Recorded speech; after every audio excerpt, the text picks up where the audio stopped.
Don Berna, lived with his family in the mining town of Angangio, Michoacan. He was a farmer and shopkeeper. He could read, write and do arithmetic. In those days he was considered a well-educated man. That was in 1916. He had lived there a long time when he decided to change his place of residence. It was time to try new airs, so he bought a farm near the city of Tuxpan, with a house that had everything he wanted. A big oven to bake bread and a good stove to cook and bake tortillas, enough rooms for all his children and a pleasant room for his wife and himself, plus 6 hectares to plant cows, horses and chickens. Although it was a very old house, it looked like new. The former owner had lived in it only a few months. The house was surrounded by beautiful gardens and an area of lovely trees with benches and swings. The only fault was that on the main entrance there were 2 stone steps, and one of the stones would move slightly whenever someone went in or out. But that was not a big problem. They got used to it very rapidly.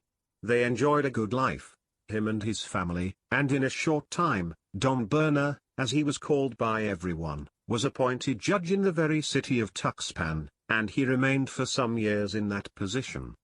This city was close to the farm and he could get back and forth on his horse in a short time across the short distance. After some time, because of his competence in that job, he was offered the position of administrator in a hacienda, and although it was some distance from his house it was worth it. The pay was good and had additional benefits. He had the job for several years, and as his savings increased he decided to quit, sell his farm and move to a larger city, where he bought a third of a block in a well-to-do neighborhood as well as a ranch of more than 80 hectares in the outskirts. The old house and the farm in Tuxpan he sold to a very humble man who could not pay him in full, so there was an amount of money left outstanding. Soon the new dwellers got used to the shaking stone in the steps, but after a few weeks one of the sons decided to fix it.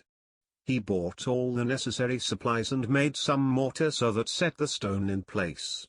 He removed it, set it aside, cleaned the cavity and looked for the best way to pour the mortar in, when he was left speechless. In the hole protruded the mouth of a clay pot. He cleaned the dirt on it and through the dust he could see the shine of many gold coins. In his mind there was only one thought: to settle his father's debt. Don Berna led a full life. His wife that day had prepared a stew of nopals with pork in a sauce made by hand in the molcajete with tomatoes and hot green peppers, plus free-range eggs scrambled with fresh churrals grilled on a whitewashed clay comal, tortillas made by hand and cooked on the same comal, beans, agua de Jamaica, nice and cold, followed by fruit, and to finish properly, a cup of café de olla. The gold coins had not been meant for Don Berna and his family.